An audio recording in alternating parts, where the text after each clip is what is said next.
All right, so this next video, it's not an interview, it's a conversation I had with a man who's been in touch with me for quite some time. And he's gone down the Bigfoot Sasquatch rabbit hole for many years since he was a young boy when he was picked up by one. He was looking at a turtle in a creek on a day in the woods with a kids group of kids, a few busloads. And he got separated from everyone. He's looking at a turtle, and this being picked him up and brought him up to his face.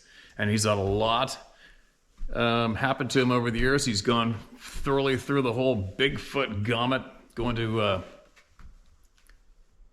organizations, talking to them, meeting with them, and going to the community functions, etc., etc. He's gone all the way through the whole thing. And he finally sits down to talk to me about it for a couple of hours. Here we go. His name's John Blatt. Very fortunate to have him bravely come forward with his honesty and share with us what he's experienced and learned.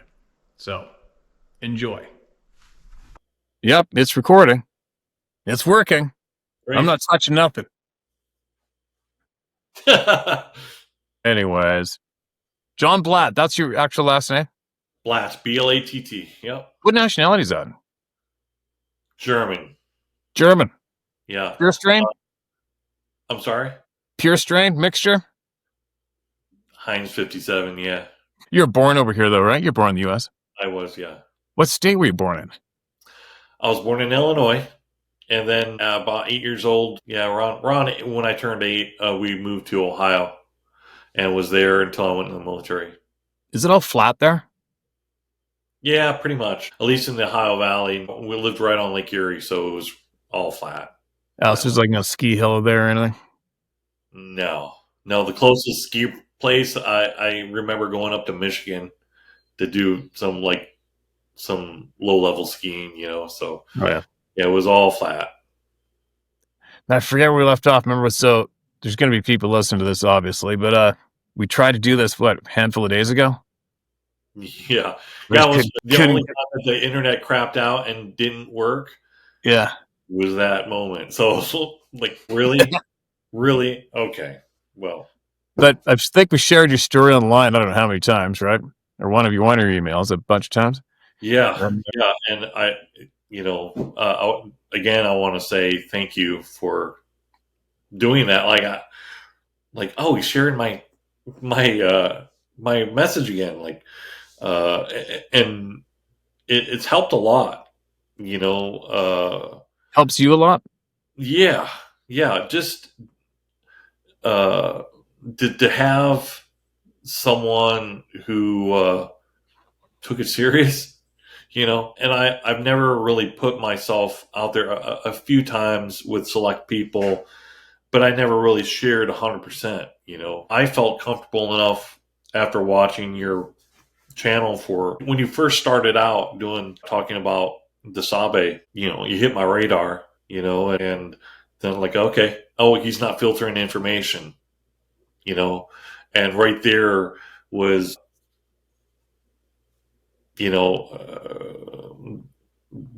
that's all I needed to know. And because it's kind of funny, years ago I was really considering doing kind of what you're doing right now, because nobody else was doing it, and I'm like, I just don't want to put myself out there. I'm not into the Bigfoot community. I'm not trying to make a name for myself. I don't center my life around Bigfoot at Same. all, but it's been a major part of my life, and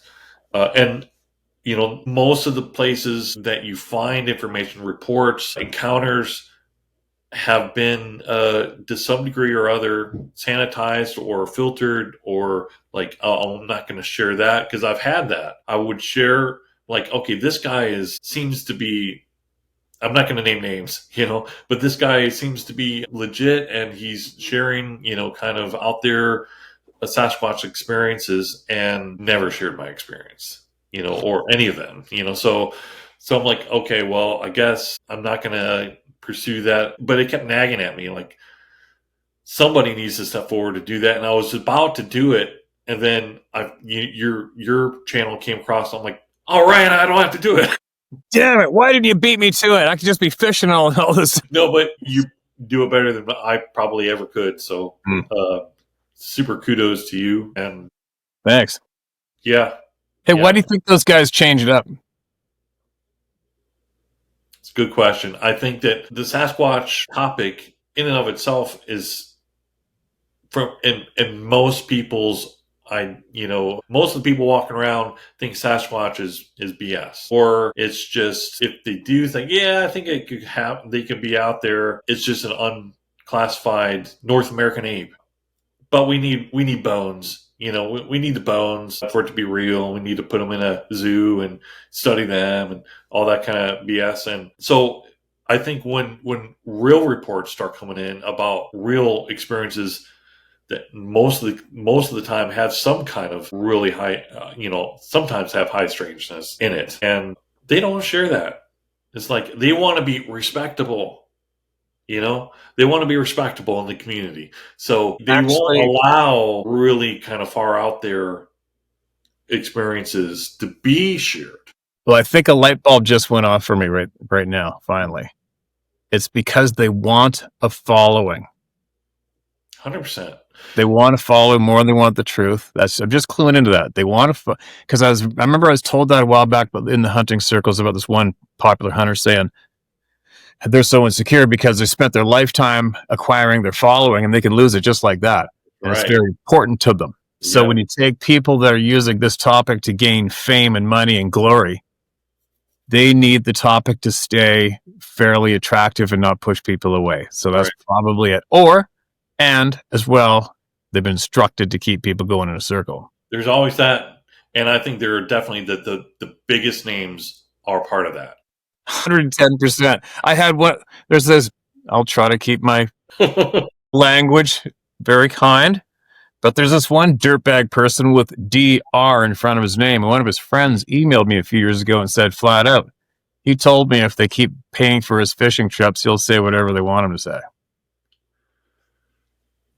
Yep. Yeah.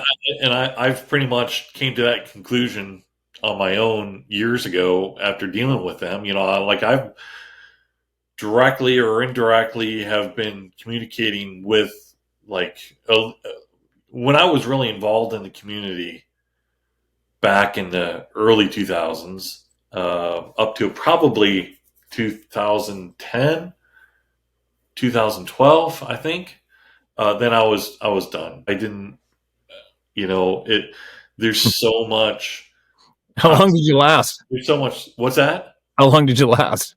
Well, I started getting into the Bigfoot forums as soon as the internet really kind of popped up. I'm like, somebody on here must know something, and didn't have anybody else, never had anybody else really to talk to about it. And so when the internet really started cropping in, I got a PC when I was in 1998 and started looking for forums or any kind of anything. I didn't even know what I was doing half the time when you first start out and the internet was so young, finding forums and started asking questions. And even back then there were, people who were trying to control the information and I would start sharing my story and they were like, that didn't happen to you. Oh, what? Who are you to tell me what happened to me or not? Yeah. Like, what's wrong with you? And so it took, I was pretty naive, but when I'm not going to name names, but there are certain individuals that I've met face to face and talked with in depth who would be fairly well known in the Bigfoot community, Sasquatch, whatever. Most of these people definitely are not working with full deck, in my opinion. Of course not. I mean, and like what does that say about me? You know, Guilty by association. yeah, like, am I crazy? You know, and if I gone down that road, like, did I really experience what I did? And then when we moved to the Pacific Northwest, I started having experiences as an adult, mostly because I was really wanting to overcome my fear because I had it since my first encounter. And once I was finally able to overcome that fear, it was also a catalyst for me to get out from, never really wanted to make a name for myself, but I just wanted to understand. I've been pursuing it my whole life, and once I got to the point where like I didn't need to pursue that anymore. It was. Did you overcome your fear? For the most part, when you're deep in the forest by yourself and something's paralleling you down the trail, and you can't see it, and it's bipedal. But I also I've had a sense when they're around. I don't know how to explain that. I know exactly what you're talking about. Like you like to say the word pressure, and that's exactly how it is. The easiest way to describe it. And there's been times where it's almost like the air is electrified in a way. That's real close. At least, yeah. And if you can't see it, it's like, am I going crazy? What's going on? But it's it's wild. It's wild for sure. I forgot. I kind of lost my train of thought there for a second. That's all right. We're talking about you escaping the community, overcoming your fear, looking at yourself, trying to get the word out. Yeah. So I just didn't want, in most of the closer you get to a lot of the people who are either trying to make a name for themselves, there are always those who are just there to learn, but people who are trying to make a name for themselves, there's some, I don't know if every single person who's trying to make a name for themselves within that community has something seriously wrong with them, but almost every single person that I've had close encounters with in that community has been like, why did you do that? Why did you say the things that you say and treat people like garbage if they don't align with how you think the reality is, and it's just really odd and toxic. And in my opinion, like I'm no authority. I wanted to be an authority back in the day, and I wanted to be authority for myself, I guess, right? Not for other people. I did go toe to toe lots of times with guys who were really trying to make a name for themselves, and they were like adamant it was, flesh and blood, North American ape, and I went, had many arguments online in forums and in private communications. Like, look, man, what? Just trying to reason with them. Here, why don't you look at this? And because I'm doing that because of my own experiences, right? Yeah. And what's funny though is that a couple of them did 180. They did good. 180, and then but they went off the real deep end. Oh, the super woo, as I like to call it. Super woos. They are ambassadors for the Sasquatch people, All right.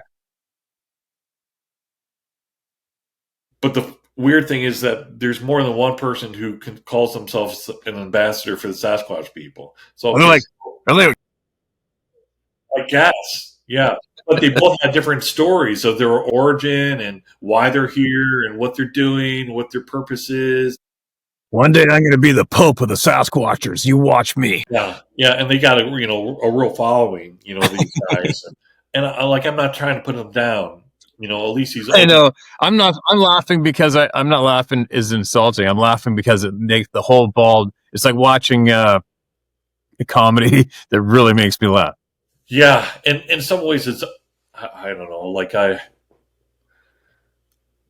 gotten, I think, hopefully mature enough to not hold these things against them. You know, everyone is on a different path in life and different levels of their understanding of reality, of themselves, spirit, you know, and everybody's doing, I think, on the whole, trying to do the best that they can do, you know, in their life. Yeah, yeah. Yeah, I don't try to be mean. You know what? The only times that I can, we'll call it triggered, whatever you want to call it, when I know for a fact they're doing dark, evil shit to innocent people, then they're gonna get those are the ones that get my attention. Yeah. And then I'm not. That's what pushed me away from these people, because I would hear about other people's experiences with them and being kicked out of certain groups and different communities within the bigger community. And it's just like, You know what? Years ago, I went on that forum. Years ago, I don't know what else was going on here. I joined the forum, and I made it. I made it the first night on the forum, and they booted me off and banned me. The very first night. And it'd be funny if I knew then what would have been coming later on in life, right? But anyway, aside from all that, you know what's interesting though is when you get somebody like Dr. Melba Ketchum and everybody involved, that acquired all the DNA. And that for me is the true revealer. That's going to rip your mask off is how you reacted to that. right. If you are interested in this topic, you just want the answers. You want everybody to find out too. You're going to be, oh my God, we got to help this DNA study go. Right? If you're legit. Right. You realize how many of those guys went at her, attacked her, and tried to and did ruin her life. Yeah. And I got that list of names, and it's all the names you just mentioned, guaranteed. What's up with that? What's up with that? Why did those bite my lip, the words that I really want to use all the time? Why didn't those pieces of feces want to know the results and encourage and do whatever they could to help the results come forth? They went the opposite. That's a big question for the public to know the answer of. You know, I think one of the reasons why might be not the only reason, of course, but one of the reasons is because when someone comes up and really becomes famous, oh yeah, right. They go after because they want to be above them. They want to have the attention. You know, damn it, she's getting to where I want to be. I got to stop her. It's how people come to that place in their lives where it's like Nancy Kerrigan, the figure skating episode. Right. You'll go crack her in the shins and stop her from getting that gold medal right now. It's childish in some of the most basic ways, you know. Yeah, it's unfortunate. But at least we're all here. We can obviously talk and bash these guys to death for the next couple hours, but listen, I really want you to, if you would, share with us again. We'll go back to where we left off when you were at that camp, scout camp? When you're a kid? When I was a child? Summer camp? Yeah, summer camp, scout camp or something? It was a field trip. Field trip. It was overnight field trip? No, it's, you know, it was just like it was an hour. I think it was like an hour drive in the bus or 45 minutes, something like that. Without your parents? Without the parents, just on a field trip to nature preserve. And I don't. What was the age group? What's that? What was the age group? I was in second grade at the time. Second grade. So everybody? I think the whole class, all the second graders. There was buses. There were several buses. Wow. It's a lot of kids. So, yeah, there was quite a lot of us. There's a lot of that time of my life is kind of fuzzy now, but I have notes, you know, when it wasn't as fuzzy that I've kept throughout the years. And so I'll go back and reread my notes for if anybody wants to have a serious conversation about these events. And so, yeah, it was quite a venture for everybody because it wasn't it was the first time that I remember going out into a real forest, being out in the real world. Illinois. Yeah. The name of the nature preserve, I don't remember off the top of my head. I should have had my notes out, but But yeah, we went there, and I remember seeing deer. They had different areas where there were different kinds of wildlife. There was some lakes there, so we could see swans. I remember seeing swans, and there were some deer. And we were going to another part of on a trail, walking through the woods, going to another part of the park, and that's when that happened. That encounter, that experience. Yeah, so you're walking up the trail and you're the last one in the line. I was the last one as far as I remember, and there was no other teachers. There wasn't any adults in the back to make sure everybody kind of moved along, It was the 70s, so things were just different back then, I guess. And yeah, I remember just walking along, and I see a turtle on my right side. There was a little creek that was going by, and it must have just come out of the creek, I guess, and it was just right there on the side of the trail. I was like, whoa, it's a turtle, Never seen a turtle, a living, breathing turtle. I saw pictures and stuff, but so I stopped. I'm like, whoa, look at that. And so I knelt down and was really kind of looking at it. And it was just sunning itself in the sun because it was sunny out. And after, looking at it for a long time, I was like, yeah, I think I could probably pick it up. Okay. And so I picked it up and I was looking at it, and in my 7-year-old hands, it looked big. So it must have been pretty small. It must have been a small turtle. Right. But I was really looking at it, and he was totally chill, and when after a while, I don't know, maybe a couple minutes. I don't remember how long it was that I was there, but I certainly was studying it for at least a minute or two, and then I picked it up and was really examining it for a couple minutes. So probably at least 5 minutes maybe had gone by, and then everyone's gone. And I didn't have any kind of fear response from that. I was like, oh, well, I probably should get moving, So I put the turtle back down where it was. And when I did that, I heard something behind me, and movement, something in the brush. And I turned around and looked up, and there's this a humanoid. Of course, I didn't think of it as I wouldn't use that term back then, but it was a giant person standing in front of me, covered with long hair, and I wasn't really sure what I was looking at.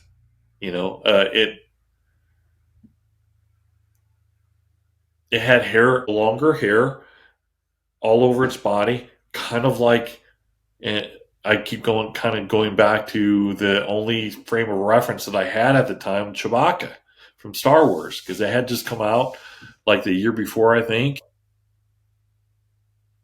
And I'm like, the first thought I had was, it's like Chewbacca. It's Chewbacca, but it did make me feel kind of warm and, and comforted, I didn't really know what I was just observing, like, what am I looking at? And it started swaying back and forth like this. Again, I wasn't quite sure what I was seeing or what was going on. I never saw a person who had hair like this. How far away? I would say probably about 20 feet. Pretty close, but I knew it was much bigger than a regular person, an adult. And, it was, I couldn't see anything in the face. So it was just like It from Cousin It. Like the Addams Family. The hair was covering its face. So it was just like this faceless creature standing in front of me. And so it was, I didn't know what's going on. What's going on here? Of course, at 7 years old, I don't remember having any kind of, besides the Chewbacca thing, I was just there, didn't know what was happening, what was going on, who this person was, if it was a person, because I thought it was a person, a giant person with long hair, maybe coming out of who lived back deep in the forest or something, you know. Um, and but when it started this, like a cry, like a whale or a howl, it's hard to pin an exact word on it, because it was this uh, ooh, like that, and it still triggers me, that kind of, when I hear recordings or what people say are recordings of them. Did it really let it rip and shake your body? Yeah, I felt it. I felt it in my body, like the vibrations of it, and I'm not sure 100% whether or not that was because of the audio, the reverb of its cry, or if it was doing something, some kind of high strangeness involved in that. But I felt it. I felt it in my body. And when it did that, it was immediately like, monster, monster, you know, No this is doubt. a person, this is a hairy monster standing in front of me. And I wanted to flee, I wanted to run, but I couldn't move. And I don't know 100% whether it was because I had you can have the fight, flight, or freeze response. If it was just a natural froze response, probably. But I tend to think that there was something else on top of that locked me into place. Right. I wasn't able to move, and even if I could move and run, I'm not going to get away from that thing. Uh, why if it had that, if it was trying to make me not move, why would I need to do that? These are questions I ask myself lots of times. And Yes, that's really weird too, right? Why? It's like even the other day, man, I told you about a nurse just the other day and her daughter walking on the river, and this thing's in the middle of the river, and it screams, then it decides to parallel them. I'm like, they're easy potatoes. Why? Why are you yeah, doing that? yeah, yeah, who knows? So did it pick you up? Then once it did that, let out that wail, it walked. I wasn't able to move, and it walked over to me, stood in front of me, and put its hands under my arms in the armpits and lifted me up until I was face to face with it. And I'm not sure, because it had hair coming over its face and I couldn't see its eyes. And I don't know if it brushed its eyes, brushed its hair out, to move the hair out away from the eyes. But when I came up, when he brought me up, the next thing I remember was I was looking at myself being held by this thing. I was out of my body and From looking what at, angle? like, a TV screen, looking at yourself on a video or something. So I am not in my body. What angle was the view? Like this, were if my hands were me and the sabe, like this, and up a little bit up. So I'm kind of looking more like a 45-degree angle down, and I wasn't Oh, too far away, but like maybe it seemed to me like about maybe 6 feet away, 6, 7 feet away. So I'm up above and looking, and I could see myself like you would in a mirror, I guess, but from the side. I could see myself and my eyes are open. I wasn't passed out, or because I don't know, like back then, the reasoning skills of a 7-year-old are not very developed, I don't think. And so there wasn't a lot of, I didn't understand or try to rationalize what was happening to me. Oh, I'm having an out of body experience. Like, there was none of that. And I just remember seeing its eyes. I saw its eyes from the side, and my face, and they were locked. The eyes were looking at each other. So his face was right in front of my face, looking into my eyes, and I was looking into its eyes. And big eyes. I remember seeing like whites. There was whites there. And so it wasn't all black, because some people say that they've seen it. It's just all black eyes. I didn't see that. Brown eyes, big brown eyes. And that's all I remember. Like there was nothing, then in my awareness, the next thing I remember, I'm hunched over almost on a horizontal. I was almost horizontal being carried by one of the teacher assistants. No So way. it was it might have been a parent who was a part of the group, because sometimes they'll bring parents along to kind of chaperone and be, like watch over the kids and stuff. And I don't remember. I remember it's easier just to explain that, like when I've told my story, wrote my story to you the first time, it's just easier to explain as it was one of the teachers, but it was like one of the people who was part of the group, an adult, and I was being carried under the arm, like around. He had his arm around my waist, so my legs were dangling, and I was kind of dangling. I kind of, when I came to, uh, I was in that position, like almost upside down, like. But I'm not. I don't have any recollection of what happened before that, or what transpired before that happened, and after I was picked up. No idea what happened. So last memory is looking in the eyes of this dude.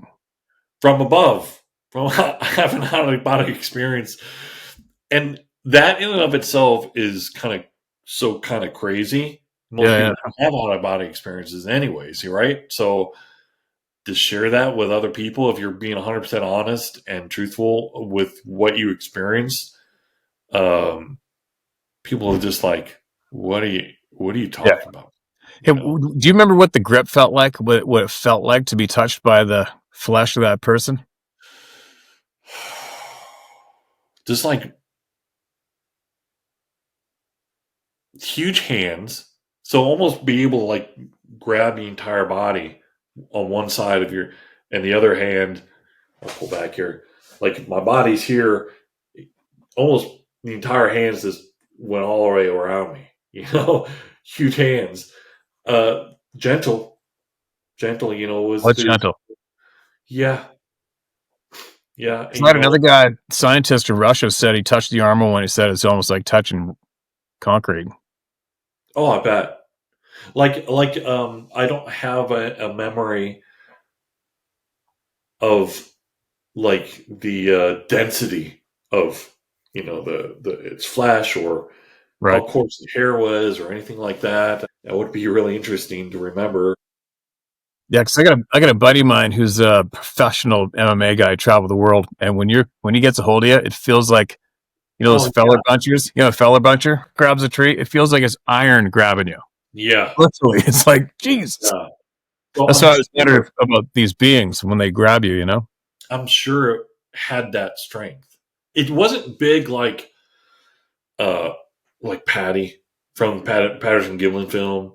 It wasn't, and a lot of people say that when they see one of these beings, that they're the V shape in the back, they're massive shoulders, are really wide, like a giant football player who's ripped, to the nth degree. It wasn't like that. He was skinny. I don't remember even. I didn't remember seeing any kind of breasts. Hmm. So, and I didn't remember seeing any private parts either. So it was almost, like that would have stuck out in my mind, seeing a giant dong in front of me, like, Yeah, oh yeah. my God, oh my God, I don't Gotcha. remember that either. So, who did you first tell about that? Well, I was trying to, when I came to, I was like, oh, there's a monster, because I didn't know where it was, and I didn't know if it was behind us, and I was telling the dude who was carrying me that there was a monster, and he was not happy. The guy who was carrying me was not happy with the situation, because come to find out, I had peed and pooped my pants during that, when that happened, and so he didn't want that on him. An average man carrying a child will put their butt on their shoulder, or on their arm, and carry them, in that way, like you do as a father to your own son. You would hold them in a certain way. He didn't do that. He didn't want to have me touching him. So he carried me, and only like besides like grabbing my Shitty arm, little kid. walking like this, he did what he needed to do to kind of move me on. Because I would assume that where he found me, I was comatose, but I was probably standing. At least from some of the accounts coming out of Missing 411, where children are found in the forest, or individuals, whether it be adults or children, that they are kind of almost like they're conscious and awake and moving, walking, but they're not there. They're kind of almost in a sleepwalking state or something. And maybe that's what I would love to be able to ask those questions to those people. Like what do you remember of that event? I don't even know who that person was, or that school burnt down years ago, so it's not even there anymore. And so Right. probably the records are probably gone. And, Did you have to tell your parents? What's that? You tell your parents? Oh yeah. Yeah, I remember my mom being there and picking us up. I think that from what I remember, they spent a good amount of time searching for me. So by the time we got me back onto the bus and back to the school was the normal time that the parents were there to pick us up, So my mom was there, and I remember the teacher coming over and having a conversation with my mom, and that what had happened, that I had run off and pooped and peed my pants, and everybody was looking for me, and had to cut everything short because everybody, once they knew a child was missing, everything's halted, right? So everybody was put back to the bus. So everybody had to sit on the bus while the adults went out, and probably if there were rangers, park rangers there, they were probably out looking too, and that kind of thing. And so the other kids were not happy at all, that I had spoiled everything. And on top of that I had peed and pooped my pants. So they took little stink in the bus. Yeah. I mean, oh my gosh. So, I remember that was humiliation on top of trauma, We've all been there. I got way worse stories than I ever pooped my pants as an adult. So, when was the next time you became aware of these people? What do you can clarify that question for me? Because I was aware of them after that. So, well, I mean, when was the next time you had experience with them? Okay. I would say the next time I had a direct experience with them was when I was living in upstate New York. I was living there. It's a long ass story how I got to New York, living there, and I was upstate New York, Syracuse, upstate New York. I was living in Schenectady at the time. Where? Schenectady. So that sounds familiar to Skinny Atlas. I don't remember what's the closest bigger town. It's like an hour and a half drive from New York City, I think, or 2 hour drive north. It's south of the Adirondacks. Okay. So Saratoga Springs. I lived in Ballston Spa. So there's a lot of springs and spas, natural spas and stuff in that area. So it was around there, and I was in the military.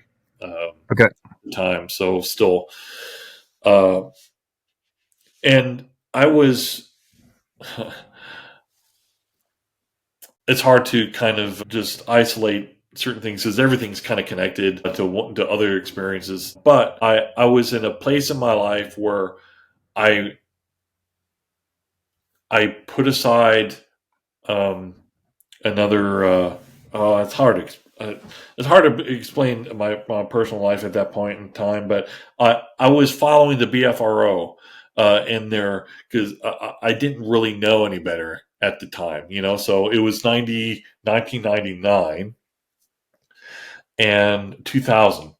It was is the year 2000, fall of 2000, where a report had just been submitted about a direct encounter on a certain trail on Buck Mountain in the Adirondacks. I'm like, I'm going right now. I grabbed my stuff. Like, I'm going to go check that out. It had just happened like either that day, earlier in that day, or the previous night. So I'm like, as soon as it was posted, and it would just happen to be a luck of the draw that I looked at that website at when it had just been posted, So I'm like, I know exactly where that's at.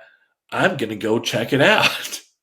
And it was also part of me that I was terrified to be in the woods, especially by myself. And I had gone into the woods with other people doing camping and stuff, but we're talking about like a group of men, 8 of us going into the woods together, fairly safe. We all had weapons, so, and I had a weapon as well going into the woods.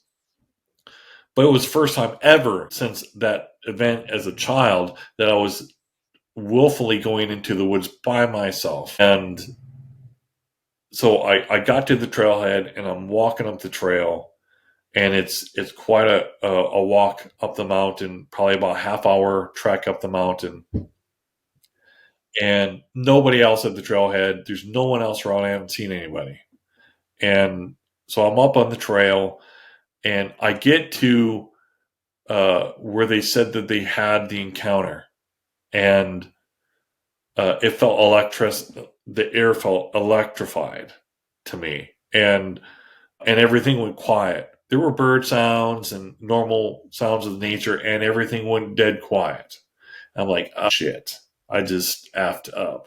Like, I thought I was done for, back then, knowing, to some degree what I knew back then at that point, I felt like, well, that's it for me. I'm kind of done. They're coming or they're here and I'm toast, So right at that point, like I stood there, I remember standing on the trail with my gun out and just like trying to see anything in the forest around me. And it was fall, so a lot of the foliage was down, so you can see a lot more into the woods. And it was so quiet.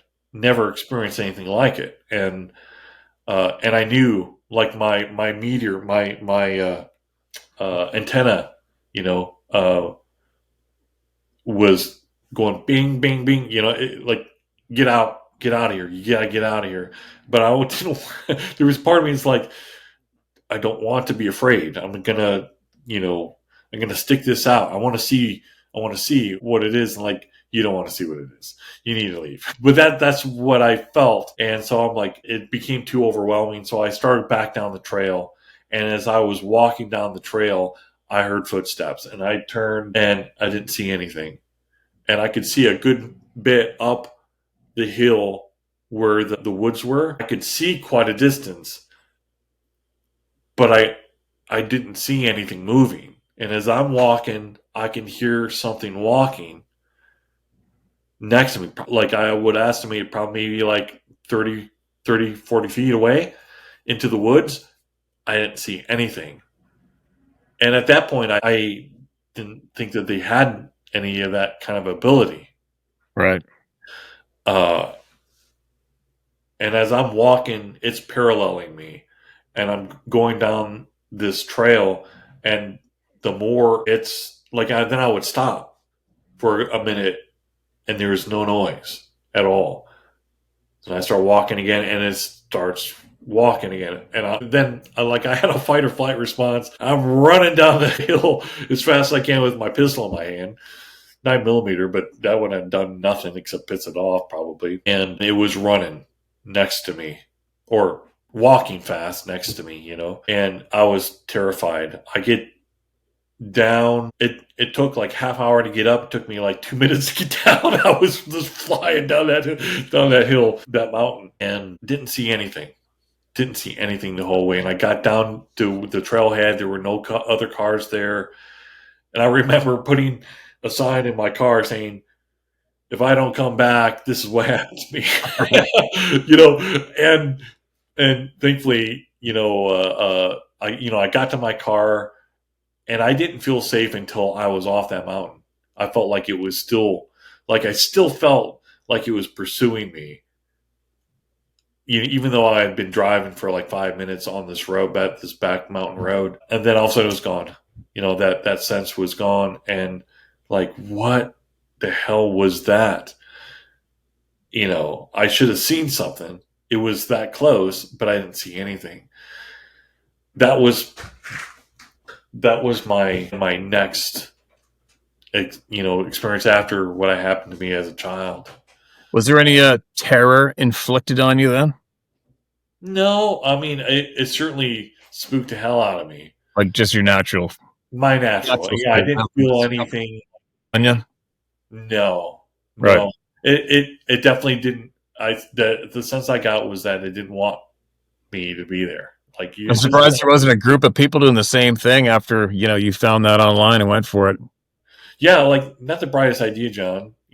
Especially going off by yourself. There's that real strong part of me that really wanted to confront this fear. And that was one way of doing it. There was another time where I was camping with a group of guys up on near Lake George in the Adirondacks, and it was deep in the woods, and there was a place where every fall we would go up there because it's so beautiful in the fall. A group of us would go into this particular spot in the woods. It was right on a small lake, and just enjoyed ourselves, some man time, and remember at night we were all getting ready to go to bed, and we started hearing this hoot like an owl, but it was loud. It was really loud. And I'm like, no, everyone stopped and was like, that's weird. That doesn't sound like an owl. But it was making that noise, like, hoo, hoo. But it was like, hoo. It didn't sound like it was a person trying to mimic it, but it was like a really loud owl. Like, most of us have heard owls in the forest, Oh, yeah. This was like, you could hear the echo. You could hear an echo of it. Like, owls don't produce echoes, do they? It's like King Kong. And so I remember one of my buddies said, no, that's a bear. I'm like, it's a bear? Don't hoot, do they? Bears hoot. Bears totally hoot. I'm like, bears don't hoot. And then I spent, like, any kind of expert that I ever, since that time, I would always ask, hey, do bears hoot? And they were like, what? Bears don't hoot? What are you talking about? I'm like, thank you for confirming that bears don't hoot. And maybe I'll ask you that question. Do bears hoot? No. Thank you. Make some strange noises when you shoot them, but they're not hooting. So but I remember it was coming across from the lake, the other side of the lake, and it got into the tens. And as I was laying there going to bed, could hear it come around the lake, back behind us, and so it got close behind us. Hooting the whole way, or walking? Hooting the whole way. And I'm like, that doesn't seem like a bear, or it didn't make real sense because it didn't seem like it was an owl. And it made everybody was like, that's weird. But it was kind of, they brushed it off and we went. But in my mind, from what I experienced, like, that could be a Sasquatch. I didn't tell them that. I wasn't going to do that. And then that was it. Didn't hear anything or see anything unusual. Everything felt peaceful. Was that Sasquatch? I don't know. It might have been. There's lots of encounters in that area, that's for sure. So then what was your next serious encounter episode? That would have been when we moved to the Pacific Northwest. And my ex-wife and I, and my son, who's was very young at that time, probably 3, 4. We had just gotten into the area, and we were checking out Mount Rainier because we didn't know. We felt like this was our place. The Pacific Northwest is where we wanted to settle down. But we came across Mount Rainier, and we're like, we wanted to camp in all these different places in the Pacific Northwest because we love to camp. We love camping. So we found a place near the mountain of Mount Rainier. And I had read several books that were Sasquatch related books that specifically focused on the Mount Rainier area, personal encounters in that area. And so there was and of course, all the different accounts and reports from that area. I knew that there's a strong presence on the mountain. And I had come to an idea that, and doing further reading and research and stuff, had come to an idea that they were definitely on a much different level. That they weren't some ape, just some dumb animal out in the forest. That they had definitely had abilities, especially, for lack of a better explanation, psychic abilities. Sure. And so it was an opportunity for me to reach out in that way, to communicate with them, to try to connect in some way. I don't know how that would go or if anything would happen from that, but we gotten set up. We found a place in the morning, a beautiful area next to a river, and there was nobody else there at the time. We set up our tent and we were just enjoying nature, going out for a little walk in that area. And there was like a small trail up and down the river. And while we're there, I know it kind of sounds kind of weird, but projecting a message telepathically out to the forest saying, "My name is John. I am a friend of the Sasquatch people." Those are the words that I used. And, just being honest, I felt at that time that they could know your heart and your intentions. So, I just bared everything to them and was wanting to reach out in a friendly, I consider myself a friend. I'm really afraid. I'm afraid of you guys, and I want to, I'm seeking to overcome that fear. And so I'm trying to reach out and to deal with this, what I'm dealing with, my fear issues regarding your people. And I kept doing this. I would envision myself that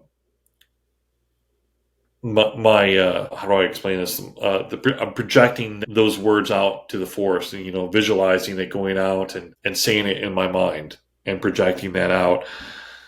Didn't know if it would work or not, but I was doing that throughout the day and into the evening, and I didn't notice anything. I didn't sense anything.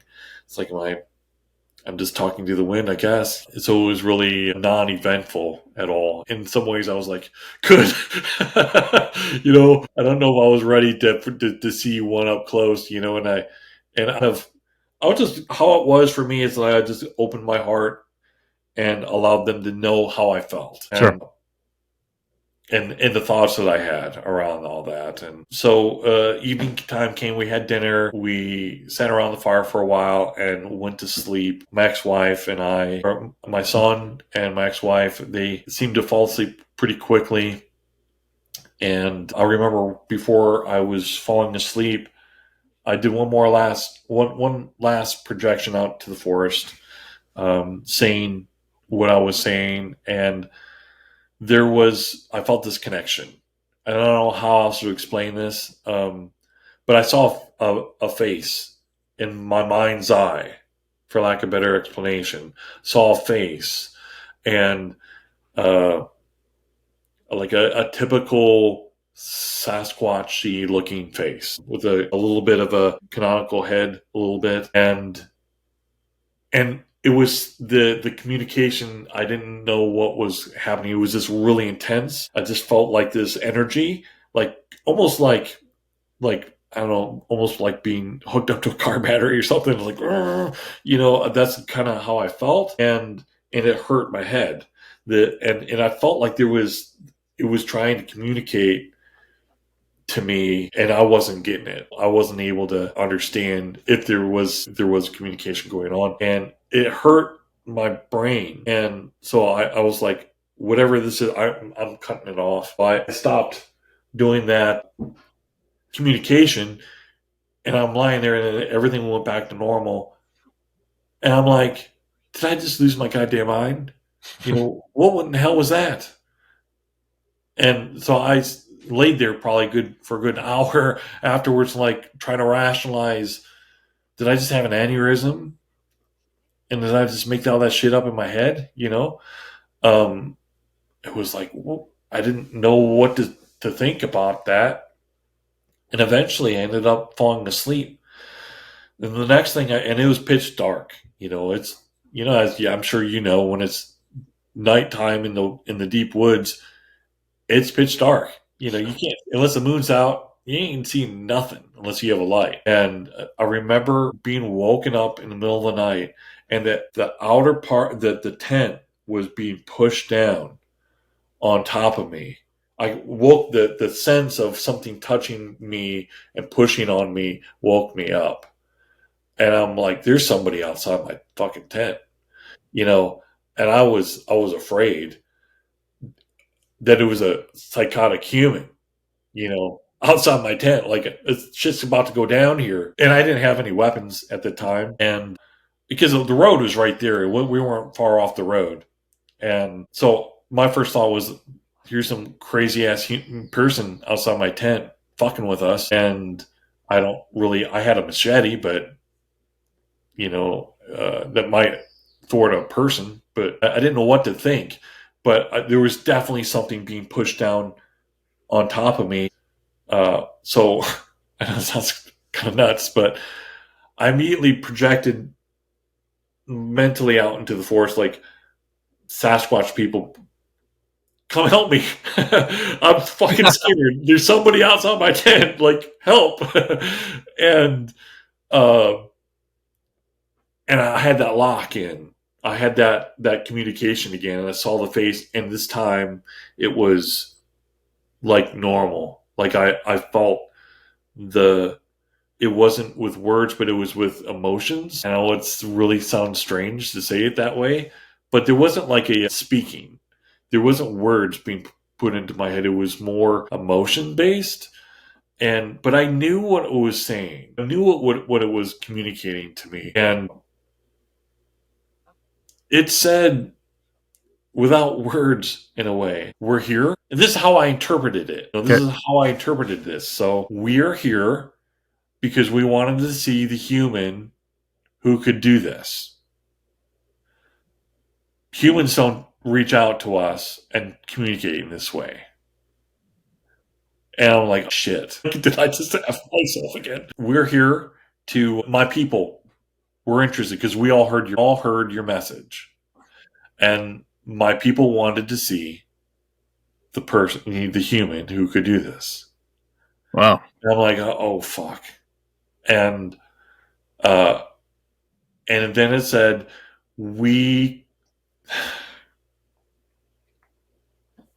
sorry, I get a little. That's all right. It's meaningful to me. It said, we commend you for reaching out despite your fear, and that it took a lot of heart to do that. Wow. Crazy. So, we will watch over you tonight. And like during the message, like it was after that first part. So we didn't want to scare you.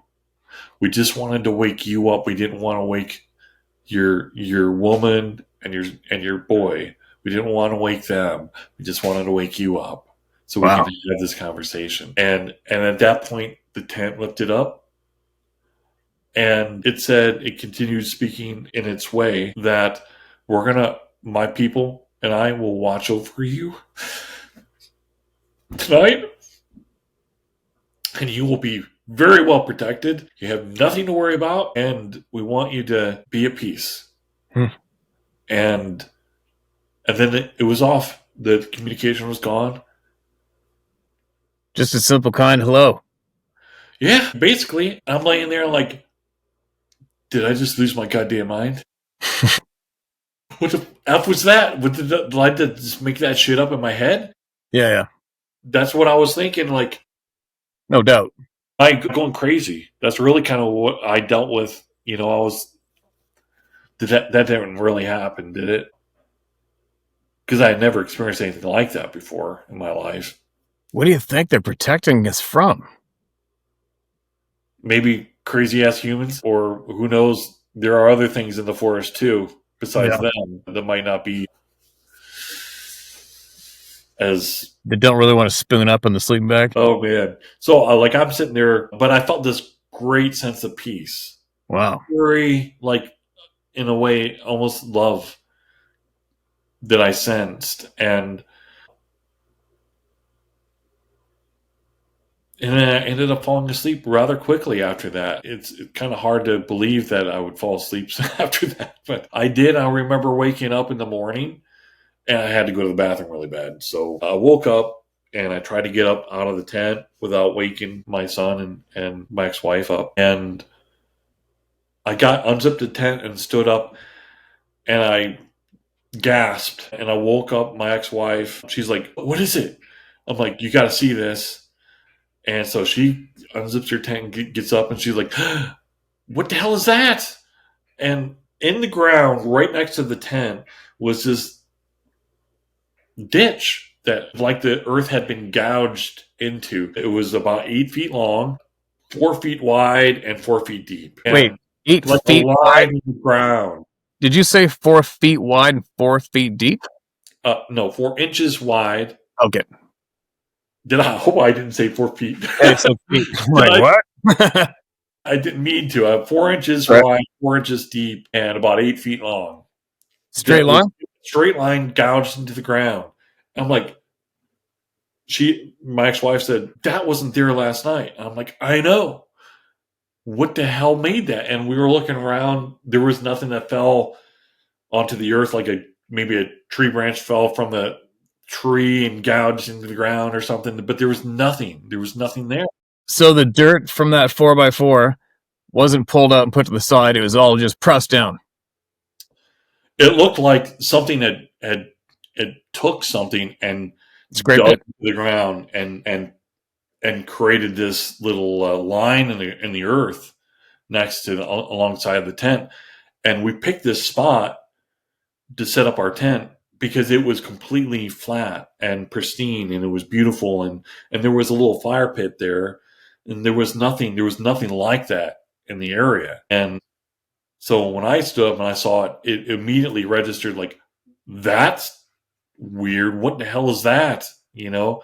And I gasped, and I woke her up, and she did the same thing. It's like, that wasn't there last night. I'm like, then I told her what had happened, and she's like, that must have been them. You know, do not cross this line. Or how I interpret it now is that they did something, left something for me, so that because they probably could know that I was battling. Like, am I fucking crazy? What did I just experience last night? That I would have that, and I was like, you know, the tendency, what we do as humans, is a bunch of bullshit. You know, I just made this shit up, or I had a hallucination, or, you know, something along those lines. And of course, I was dealing with that night after that experience, and they probably maybe heard that and was like, well, we need to leave something, a mark, so that they know that we were here. And that was that experience. Did I see? I didn't see anything. I didn't smell anything.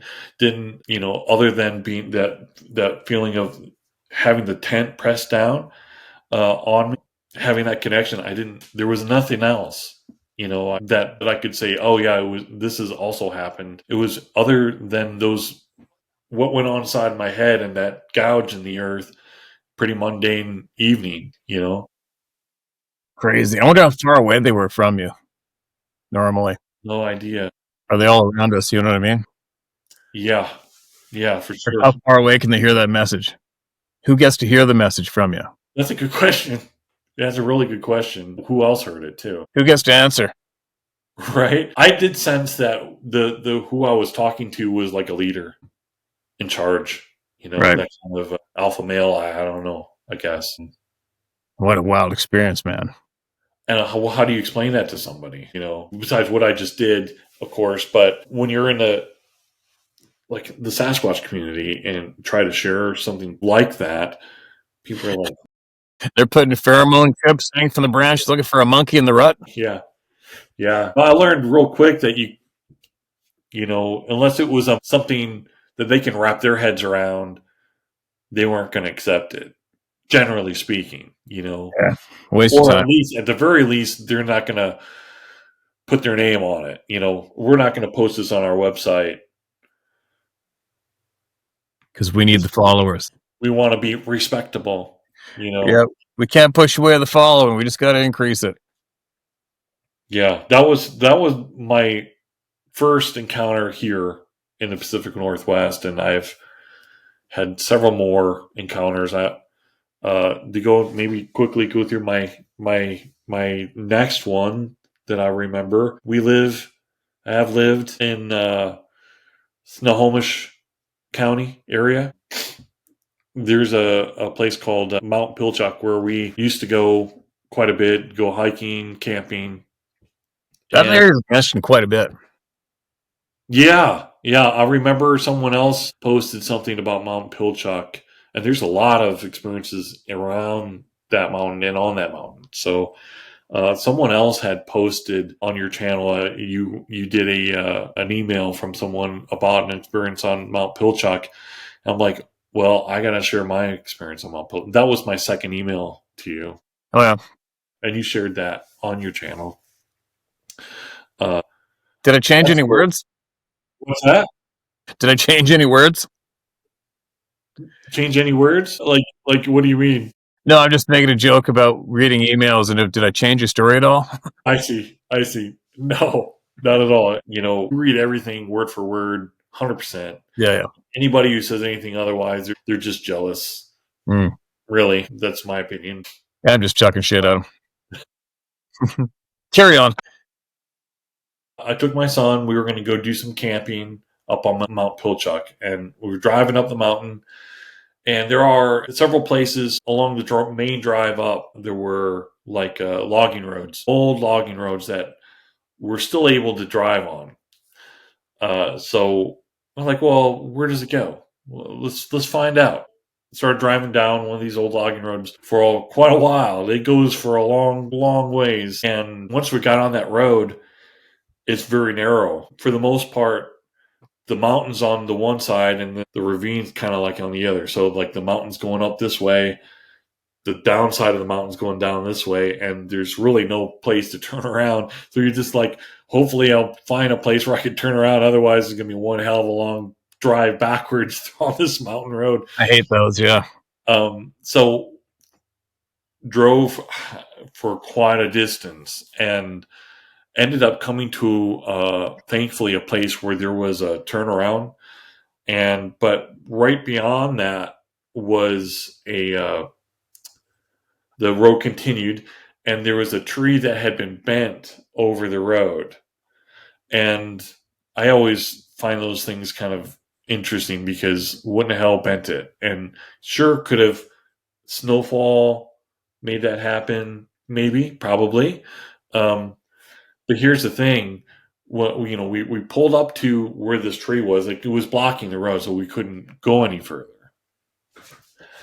And we stopped and got out of the car, and it immediately felt weird. Didn't feel like there was something, like it felt being watched. Didn't feel bad. Just felt like we're being observed and looking around. Like, I didn't feel any bad vibes. It's just that feeling like being watched. And walk up to where the tree is, and there's something lying in the road. And walk up to it, and it's clothes. It's clothing.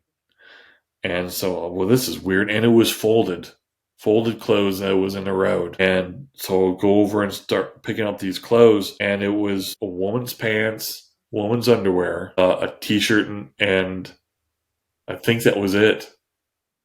It's alarming. That's what I said. I'm like, and this is right before David Pilates came out with Missing 411, his first books of Western and Eastern United States. But I had known for quite a while that people were disappearing in the woods, and so that was a big concern.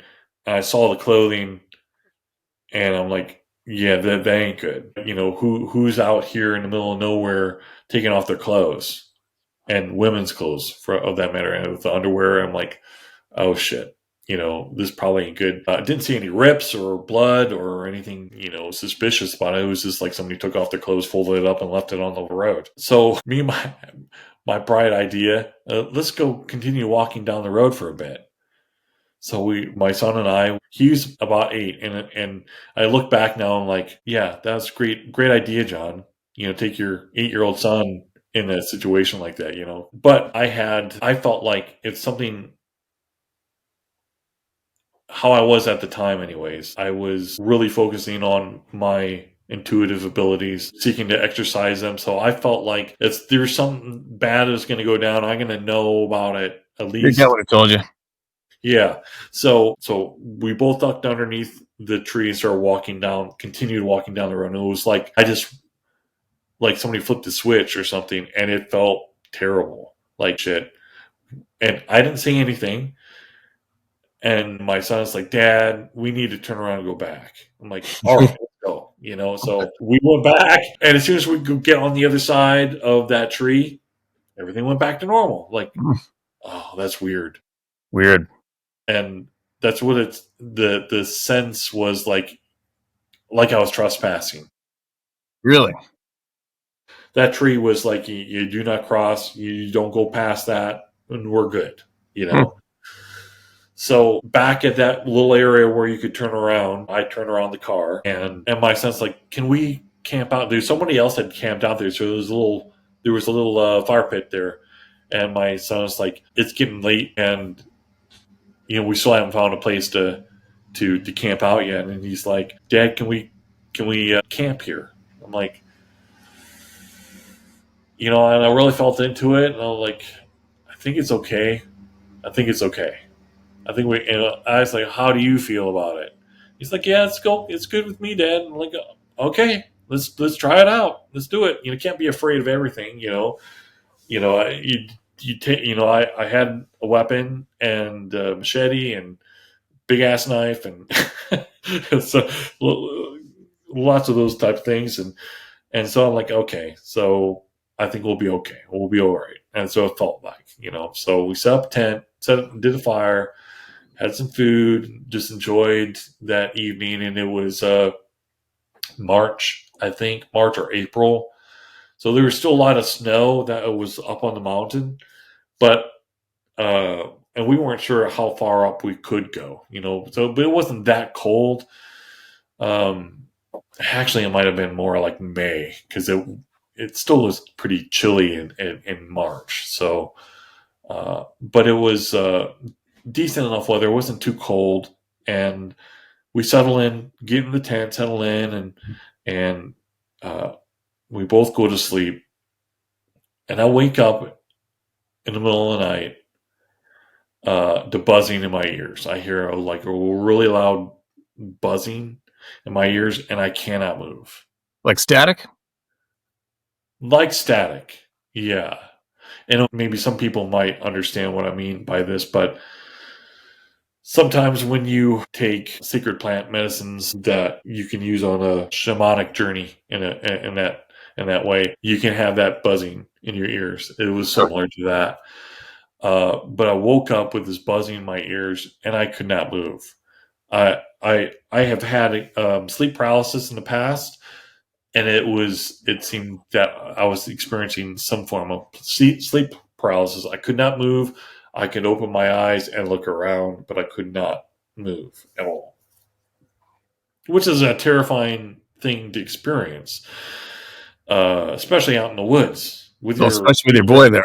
Yeah, especially with that going on. And so I'm desperately trying to get myself to move or to wake up, even though I was conscious and I could open my eyes. And the moon was out, so I could see a tiny bit of shadow. And I hear someone approach the tent. Footfalls coming up towards the tent, and I cannot move. So I'm like shitting bricks, right? And next thing I hear, and I see movement, like some kind of faint shadow on the tent. So something's outside my tent, and my feet are near the door of the tent, and something presses down onto my feet. So my feet are there's pressure on my feet. But I can't move. And I'm like, in my mind, I'm screaming. Because as far as I was concerned, there's a fucking crazy ass person who left the clothes out there. That's going on in my mind. Like, oh, I fucked up again. Like, oh my God, what have I done? And I can't freaking move. And so I had this pressure, and it stayed on my feet for about 10 seconds. This pressure. It wasn't really forceful, but it was like someone pushing their hands down on to my feet on the outside from outside the tent. What kind of tent were you in? Like not a canvas wall tent. You're in like a nylon frame. Yes, a regular camping tent. Okay. It was like a dome tent.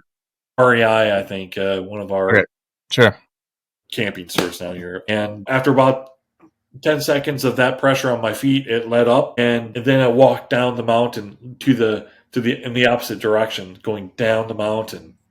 And that's steep. It was really steep. Like, I'd probably be rolling down the mountain if I tried to walk down it. And it could hear it going off. And as it moved away from the tent and it got quiet, I was out of it. I came out of the paralysis, and I'm like, what the fuck was that? What is going on? What is up with that? And I get out of the tent. I unzip the tent. I get my flashlight out. I'm looking all around. No tracks. I don't see anything unusual. Like, did I just have this dream? Was I dreaming? Like, do I, my son's asleep. It's the middle of the night. Like, do I wake him up and we just pack everything up and go? And I didn't really want to do that. And I thought, I'm surprised you didn't speak out to them then and ask them again. Hey, what's Well, at first I wasn't sure what the fuck was going on. I thought that maybe you're probably thinking there's an axe murderer around there or a rapist after seeing the woman's clothes. I wasn't quite sure, and like Missing 411 wasn't out, and I kind of always had a tendency to associate that with the Sasquatch people, at least back in the day. And some of them, not all of them. I don't think they're all out trying to get us. And we can talk about it. I like to talk about that if we can. But I had the struggle within me, thinking, what do I do? Should I pick up and go? I didn't feel threatened. Even though that happened, I didn't feel like I was in danger, as weird as that might sound. So I'm like, did I just dream that up? Again, I'm like rationalizing to myself. And so I'm like, all right, we're going to stick it out. I'm going to go back to sleep. And so I go back to sleep. I end up falling asleep, and it happens again. I wake up with a buzzing in my ears from the same place up the hill coming down, and I cannot move. And this time I've pretty much felt like hands coming and grabbing my ankles from the outside, like pushing on the tent and pushing down onto where my ankles were. So it came up from my feet to my ankles, and I'm screaming in my head. I'm going like I'm doing everything I can to wake myself up, or to, if I can move a pinky, maybe I can move the rest of my body. Did you see or hear the tent fabric moving? I could not see it, right? Because I'm laying back like this, but I can, I was on my side, so like my feet. Oops, hold on. Sorry. Should lift that sucker off. There we go. Okay. So it was I was on my side at the time, and so it was pushing down on my ankles, like I'm sleeping on my side, and so I remember being able to look and see my son. My son was there, and he's sound asleep and okay. And I was thinking, maybe if I can wake him up, he can wake me up. That's my rationale behind that, and so I'm going. I remember making some kind of noise, like I'm screaming, inside, trying to make some kind of noise or movement. and it lets up and walks down the mountain again, and then boom, I'm out of it. I'm like, all right, that's it. I wasn't dreaming that time. I know that I wasn't asleep. That wasn't just some dream. And so at that point, like, what do I do? Like, I can be pretty damn stubborn too. I'm like, I'm not going to be. I was afraid because I couldn't move, and I was vulnerable. And I'm of course afraid for my son. For if anything happened to me, then my son will be out here by himself. That kind of thinking. So I'm like, what do I do? And I didn't want to pack up and leave because that, like, I don't want to give in to my fear. I'm like, all right, damn it, let's do this again. Why don't you come down, and try this again, third time, and so I am projecting out, into the force, like, what are you doing? Why are you doing this? And we're just here camping on friends, like projecting that out. Because at that point, I knew that it's not a person doing that, and I wasn't dreaming. So, okay, so it's probably the Sasquatch. Then why are you doing that? Like, so I start projecting out like I did that other time, and kind of almost, I was kind of pissed. So I was like challenging, like, why don't you come down and meet me face to face? That kind of thing. Like, you coward, quit sneaking around. That's right. So I was just kind of, I was kind of pissed about it. And like, we're just here peacefully trying to camp, and we'll be out first thing in the morning. First thing, we're out of here, and we won't come back. And so I was laying there like, all right, it can't be that. I checked my watch. It was like 4 a.m. So like, all right, we're going to stick it out till first light, and then we're going to get out of here. So I lay down there, and eventually I fall asleep again, and it happened a third time. No, I remember it was after the second time.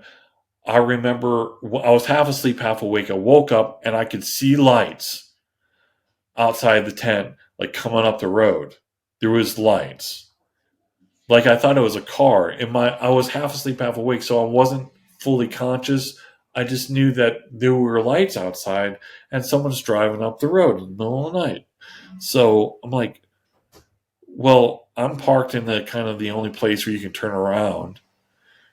How are they going to be able to turn around? And I was thinking that in my half sleep, half awake thinking, and the light continued past the tent where the tree was over the road, and didn't turn around. I didn't hear anything, and I ended up like, I'll remember waking up like, I didn't hear a car. I didn't hear, but I saw the lights. I was like, I opened my eyes, and I was looking around, and I saw the lights, but there was no sound with it. I didn't realize it because I was half asleep. Like, there were lights outside. What the fuck was that all about? And ended up going back to sleep again. Telling the story is like, I sound like an idiot because, at the time I thought it was okay. It was, made sense. Well, picking up what you're putting down. So, I end up falling asleep again, and it happens a third time, and I'm paralyzed, and it comes and puts its hands on my feet. I'm laying on my back, and I remember feeling my feet. When you sleep on your back, your feet are kind of still up like this, and then my feet going down, like putting that pressure on my feet. Crazy.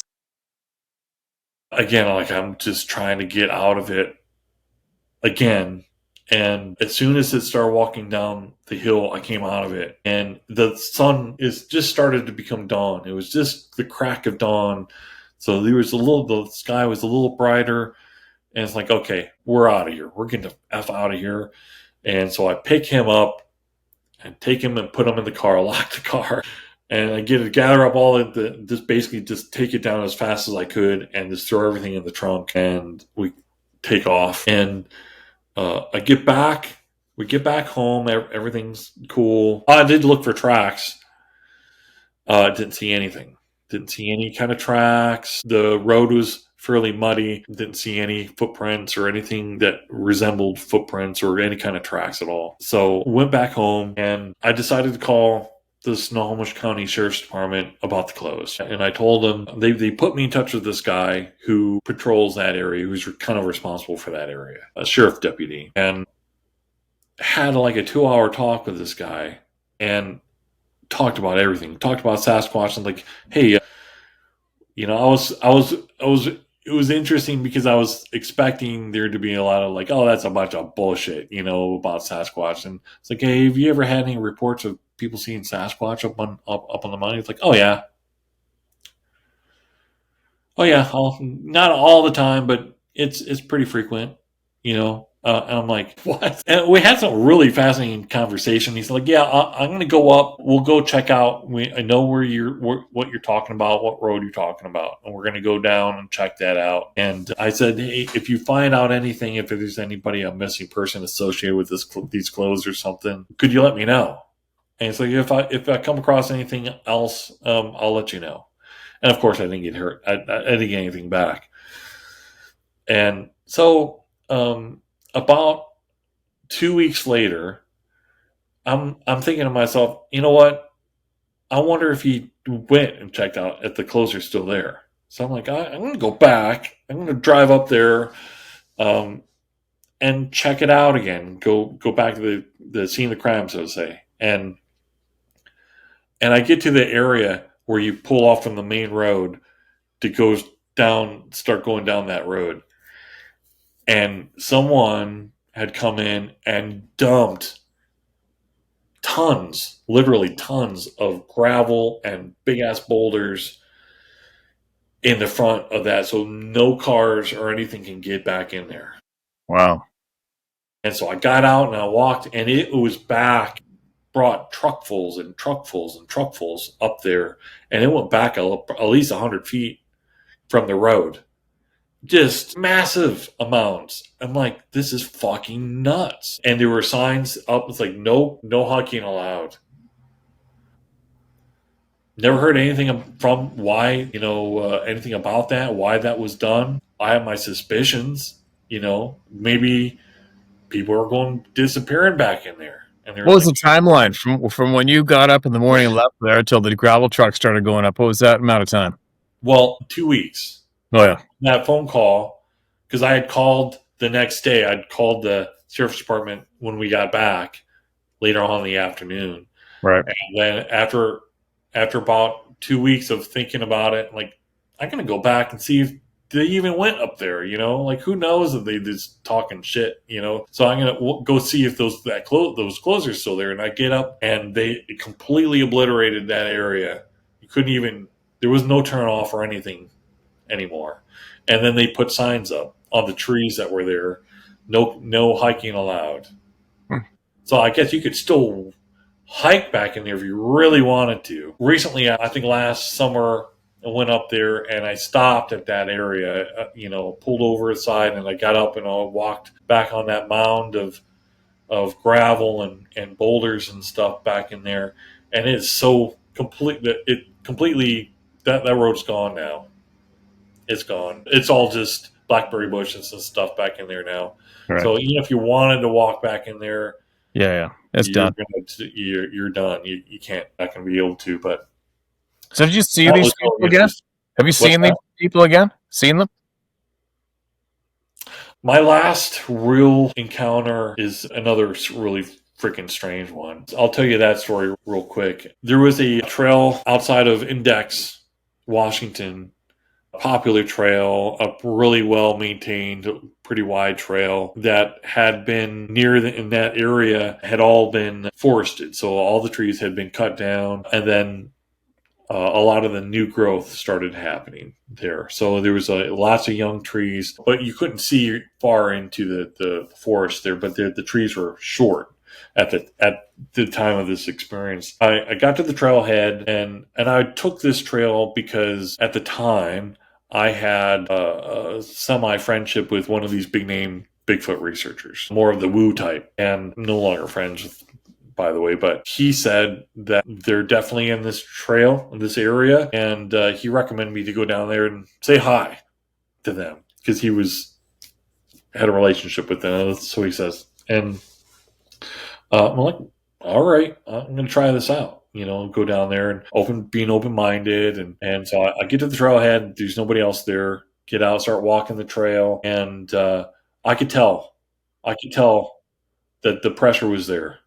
And there was some nature. The birds were still singing and stuff. So as long as that was going on, I felt like it's okay. Everything's okay. I could sense them, and I'm projecting out like I'm a friend of the Sasquatch people. Just going on a walk, and I just want to say hi. And I know that sounds nuts to probably most people, but I don't really care. So I'm walking down this trail, and I get probably about a mile into it. Start going up this incline, and start going up the mountain. And the next thing I remember is that I'm on a different part of the trail. I'm heading back towards my car. I'm like, wait a minute, what the fuck? Because everything looked different, all like that.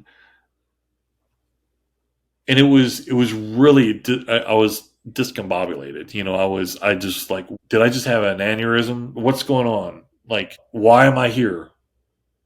Did I literally thought I had something wrong with my brain, because I didn't have any memory coming back and walking back in the direction I came from.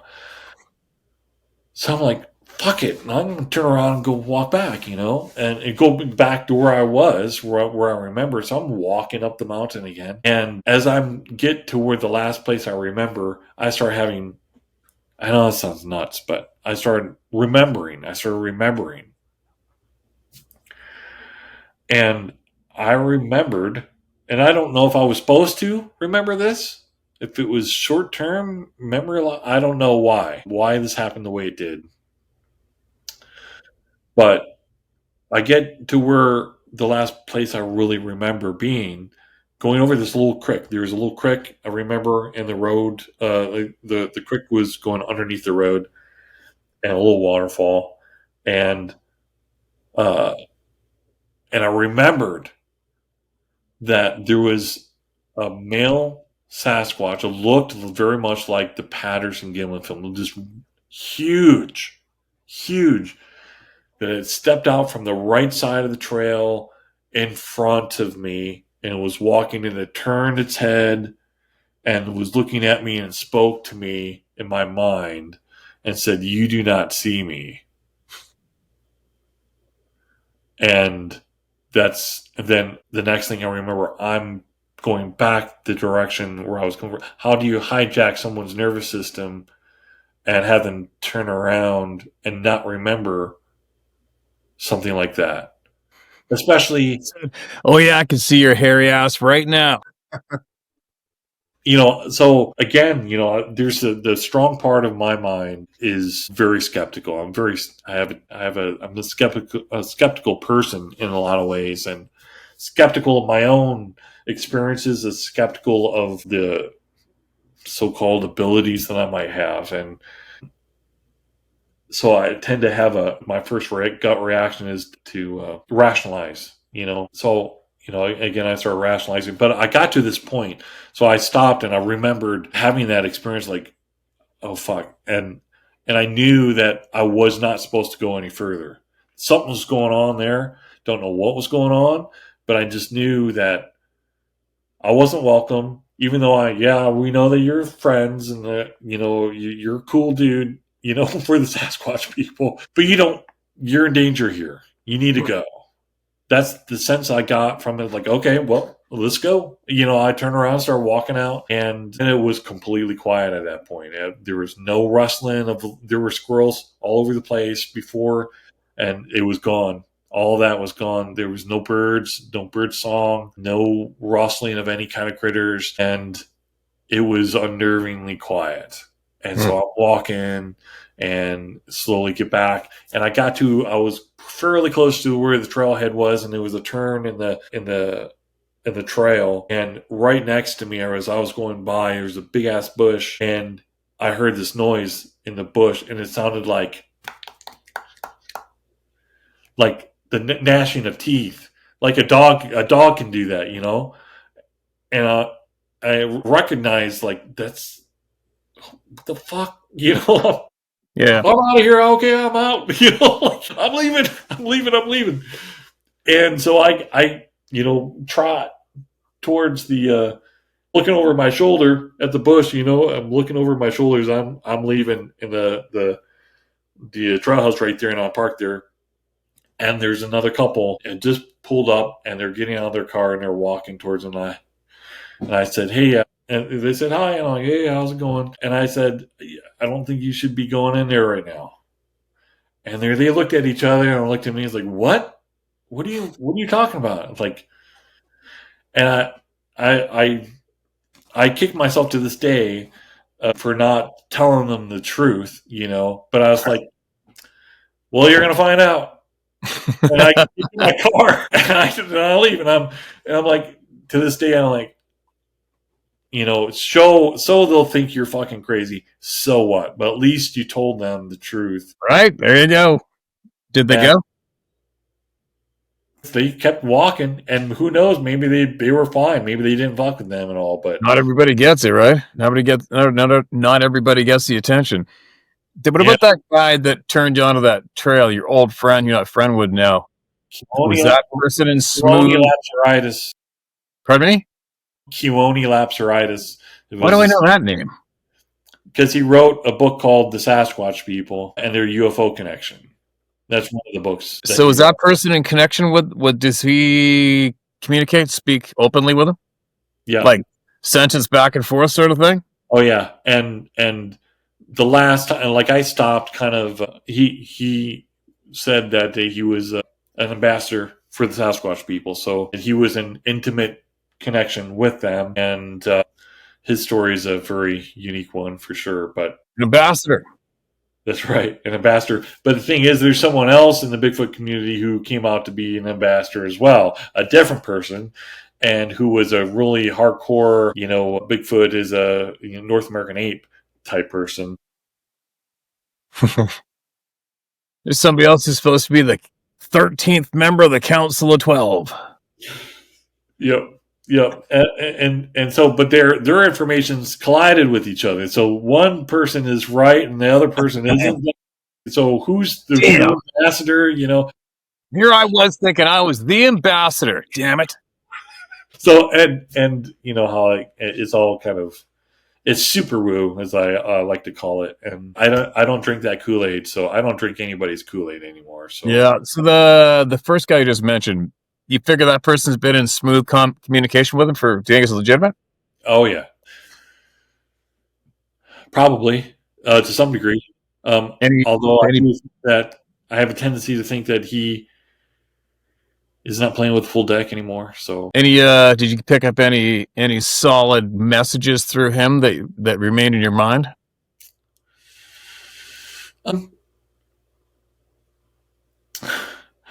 I don't want to speak bad about anybody. You don't have to. Some of the experiences I had with him are negative, and he thought that at one point he turned on me and thought I was like an infiltrator. I was an infiltrator. I was trying to get his ambassadorism. He was very skeptical of me, even though he lived in the area when I first moved here, and I got in touch with him, and we had dinner several times, and seemed pretty chilled type dude. But then something clicked in him, and he kind of completely changed gears and kind of didn't want to have anything to do with me anymore. Like, oh, that's weird, Well, that's fine, that's okay. But a lot of things happened in his life, and I kind of watched what he said and did after that for a period of time, and it just seemed like, in my personal opinion, that he kind of went downhill and just drank his own Kool-Aid by the gallon. Kind of crazy. Yeah, I've heard the name before. I don't know anything about him, so I got nothing to say. But I think he's a kind person. I don't necessarily think. I think that he's been through one hell of a lot.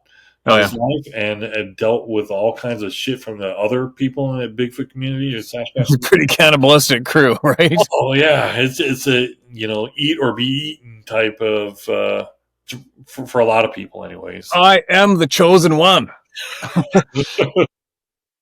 It's funny. A while back, there's some other character that's online all the time. It's got a so-called well-known name. I don't know. Like, I don't know if you've noticed, but I shy away from people that want to be followed or want to have a following. I just do. It's natural for me. I don't know why. I can't explain it, but I go with it. But I guess this guy is so freaking offended that he's not a member of this gang. And somebody forwarded me a clip, and he was talking to somebody. Says, Sasquatch told me that Steve Isdall guy's a real shithead. They told me that. Of course. It's great entertainment, though, right? Holy shit! I laughed when I saw that. I remember I laughed so hard when I saw that clip. But anyway, it's unfortunate, right? They all, we don't need to waste time talking about the cannibalism. The last thing I'd say about it is that they take themselves way too serious. They take themselves somewhere. It's like, even, I've had an invite to go to somebody's house a bunch of times. So I got nothing against anybody. Well, I should say that. I got a lot against the people who attack and annihilate defenseless people. Those are the people I would love to meet behind the barn anytime. I won't go there right now because I'll start getting fired up. Just take note. The only people that I have ill feelings towards is those, obviously, my childhood.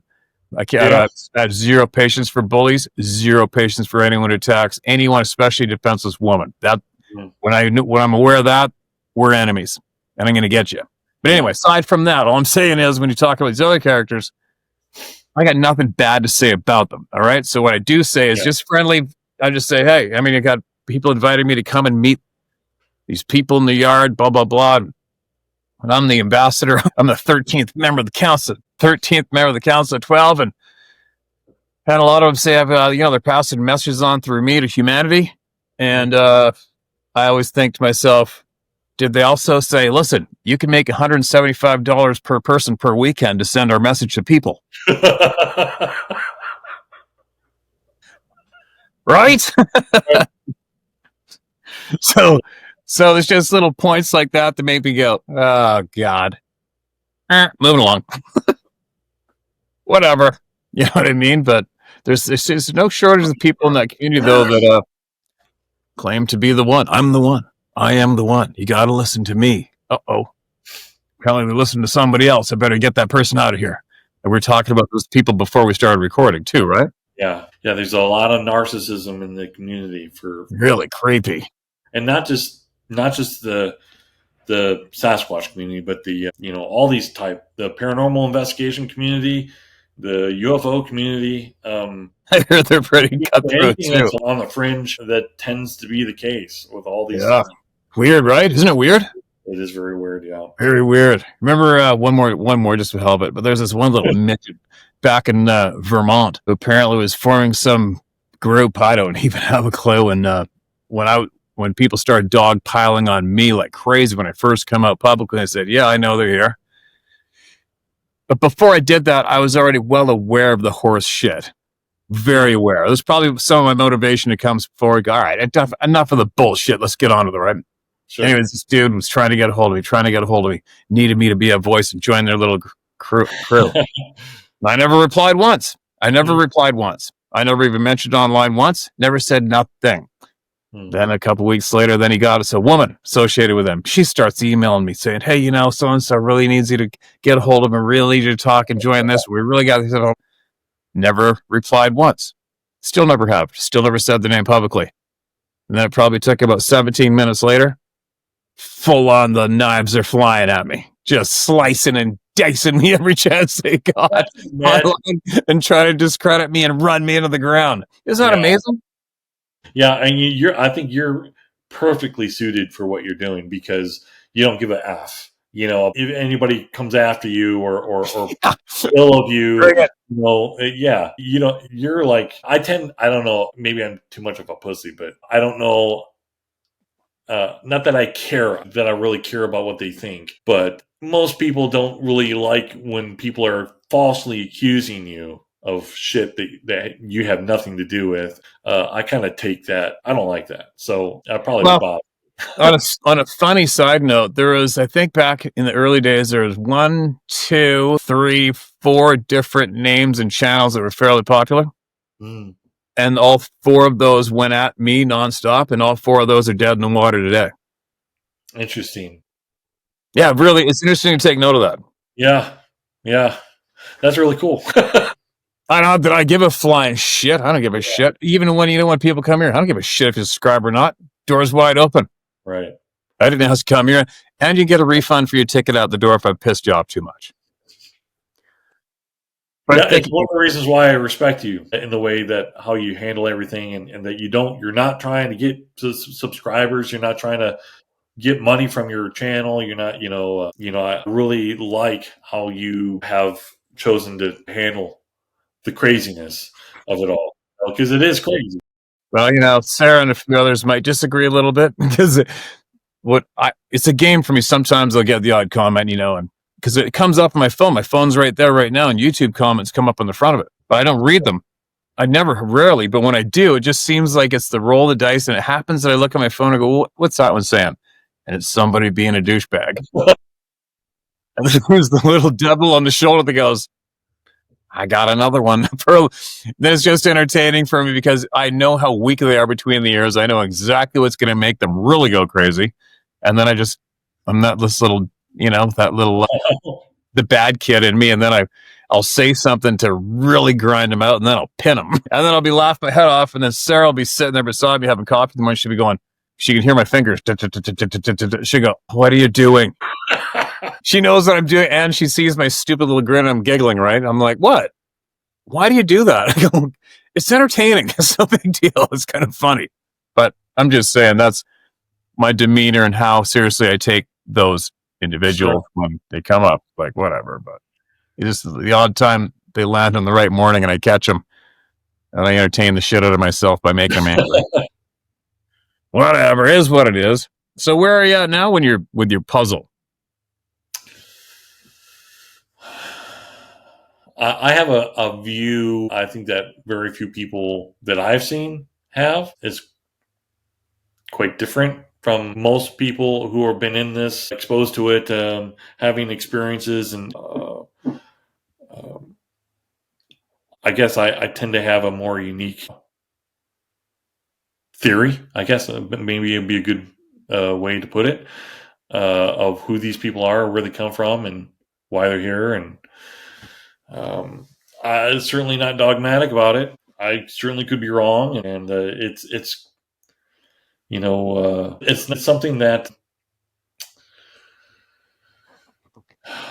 with the regular life that you live, and you're working and interacting, having relationships, and normal daily life kind of shit, Sasquatch is like very low level priority for me, unless I'm having to deal with something in front of me. Right. I don't. So you got peace with it. 100%. Yeah. Cool. And I don't really have. Sure, if there's a giant man comes walking out in front of me on a trail and is threatening, then yeah, probably we'll have a fight or flight response to that, as anybody probably would. But generally, I'm at peace. I don't have any fear going into the woods, except people. I have more of a concern for psychopathic people in the woods than any Sasquatch or Dogman or anything like that. Because if they want you, nothing you can do about it. That's it for you. Yeah. So it's kind of pointless to be worried about it, because if they wanted you, you're dead. And so I'm at peace. I'm at peace with it, and I don't have any. I've had other minor experiences as well, but I don't have fear. I don't have a fear response anymore, thankfully. Right. Do you think we're going to know all after this physical life passes? Like all about the universe, or whatever? Any questions? Any question you ever had while you're in this flesh boat? Once this ride's over, do you think we're gonna have all those answers? I think so. Or are they going to tease us? I think we'll know what we need to know, and we'll know also what we don't need to know. Like, there's going to be things that are going to be trivial and they're kind of pointless to need to know about. And right. You know what suck? This ride ends. You pass it through the bright light. You're stoked. Like I remember thinking I was going to be dead by noon tomorrow one time, and I was getting stoked. I'm like, oh, this is going to be crazy. This is going to be the craziest ride of them all. right. You know what? We're going to go through that tunnel, and all of a sudden we're going to go, okay, so what's the story? No, you don't get to find that out yet. Come on. Or that white light at the end of the tunnel Yeah. is just an exit from another mother. You know, you're coming out from another Screaming and yeah. Exactly. Nope. And you're like, No. oh, that's why you're crying. Come on. Oh my God. Groundhog lifetime. Come on. That would be pretty funny. So if you had, I don't know, if you had three questions you could have the absolute honest answer to right now. Oh, man. It would be more personal. It'd be personal questions about my private life, I think, than like general questions out of the universe or God or This topic. Let's keep it this topic. to this topic. Okay. Yep. 3 questions. You're going to get the absolute answer. Well, of course, I'd want to know the 100% truth on where they came from. And are they genetically created from another species? Are they natural? Are they the Nephilim? That's 4 questions. Oh, sorry. I'm sorry. Yeah, okay. I'm still on that one question. Which part do I want to know? I'd want to know their true origins. That how they came to be, and the whys I think are more important to me than where they come from. Why are we having these experiences? Why are they here? I guess I'd want to know what their purpose is.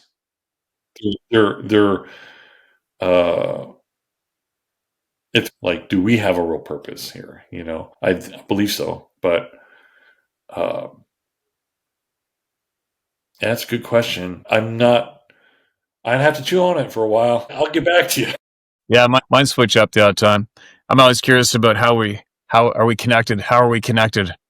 What way are we connected? I'd want to know, can we live like you? Mm-hmm. Oh, yeah. Yeah, to become, in a sense, wild again, because that's what they are. They're wild. They're truly wild, and I think that's one of the reasons why the government will never come out and say that they exist, because they have no control. They don't have control. Oh, no. Well, for sure the outcome of that. They've already shown it. They can't control you. They're going to destroy you. That's right. If they're gonna deny it and give it disinformation, about it. And that's pretty prevalent, I think, within the big names of the Sasquatch community. They're going to deliver you a stack of blankets with smallpox in them. Yeah. Right? Yep. Well, we got to wrap this up, man. How long have we been hanging out here? 5 hours? Well, it says 2 hours, 8 minutes. All right. Yeah, I got to get ripping. I got a couple phone calls come in here. I heard Sarah sneak in and peek around and take off out the door. I'm like, uh-oh, something's up. Same here. I got same things happen to me here. Yeah, I don't have any threatening texts yet, but anyway. Well, sure appreciate you coming out and sharing your experiences, man, your knowledge. Sure, thank you. And I kind of feel like we haven't even scratched the surface of some of those questions. We can do it again. Let's do it again. When people come on here, they're thinking afterwards, shit, I forgot so much. It's easy to do. So sure, come on again. I tend to be more philosophical. My view of Sasquatch now, I guess, and instead of really wanting to have the facts, and I want the facts, of course, but I want to have deep conversations about what these encounters mean for people and what they mean for me. Why are we having these encounters? Is it just random circumstance, or is it purposeful? Do they have deeper meaning to them and that we're missing? They're wild men of the woods. Are they meaning to be, is this coming from the collective unconscious? That's a big part of, I've been chewing on that for a long time, whether or not these people, and they're real, they're not figment of anybody's imagination. Very. They are, I like to use the term paraphysical. I like to use that term, and because they are physical beings, That's they pretty have good one. the ability to leave this reality to a different reality. And I have theories on Amazing. that. That'd be a frick. I'd love to know the answer to that one. That's amazing. The things they can do is absolutely mind-boggling. I just recently, I won't stay long on this because we have to go, but I just recently had an interview with someone. You're like the only person I've ever done a real interview with besides this other fellow, and who I've been friends with for several years. And we finally I was like, okay, let's have a talk. You record it if you want to. And it was kind of impromptu, but he had mentioned to me, like, he wanted to know, where did I go? When the Sasquatch picked me up as a child, did you go into another dimension with them? Were you here, or were you just in another part of the forest, or did you go somewhere with them? Like, he's interested in that. I'm like, I never really thought of that. Did he take me somewhere? Did I go to a different place, or and he recommended to get some hypnotic regression, and I'm not necessarily opposed to that. Give it a go. Yeah. If I could find someone who I trusted and who was legit, who knew what he was doing and wasn't feeding into my mind or that experience, I'd be open probably to maybe trying to find that answer out. Funny how on that note, we have a global rock star that everybody knows. We email back and forth the odd time, sometimes flurries, sometimes not at all for months. And he had one of these people looking in through the tent down on him when he was a kid in the tent. And he keeps saying, yeah, I want to do that hypno regression too. And I'm like, hurry up and do it. Do it. Some lost time then. Yeah, but he hasn't gotten around to it yet. There's a couple people I know now that are tossing it around. I haven't had anybody that I know direct yet. We've had a few people. You see on a TV show or whatever, people that had childhood trauma, they've done it. But I don't think I've talked to anybody yet that has had an incident as a child with a hairy, upright, human-like being and done the hypnoregression. I haven't had that direct storyline yet, I don't think. And if I have, I apologize if I forgot it. But I'd do it. Well, maybe one day we'll talk about something like that if I can find somebody who's willing to do it. Well, if you watch the comment section below, I'll guarantee you people are going to be slamming down names. I'll be open to it if they can find someone who's legit and who's not, someone who's legit. That's the tough part, right? Especially for me. Like in the past, I've told Sarah a lot about my childhood and shit. And she's like, you're thinking about maybe sometimes going to counseling? I'm like, yeah, I thought about it, but I'm at the point now I think I'd probably put the counselor into counseling. Right? You know what I mean? How do you even begin to talk to somebody who hasn't even had an eighth of the life of experiences you've had, and you're going to go to them for some answers? Yeah. But I guess it's probably not. It's probably they've been trained to have tools. Trained by who? Do you know what I mean? Yeah. It's just my mind. I'm doing okay. Trust me. I'm not troubled. Yeah. I've gone through some shit, but I'm doing fine. And I don't feel confused or lost in any way. So I'm good. But when I look at it and actually now that I know the truth about the system and the people that on an average, the people that do pursue a career in psychology, 99% of them are absolutely damaged before they go there. Yeah. It's a fact. Yeah. But anyway, I'm not trying to run him down. I know several of them too. Yeah. Yeah, like one girl. I know this one girl. She was molested as a kid. She went to the psychiatrist to get counsel for it. The guy tried to molest her. Oh my God. Yeah. Yeah, what? But anyway, we're getting off track. All I'm saying is when we talk about going to see somebody, like you said, how the hell do you vet them? Do you know what I mean? Yeah.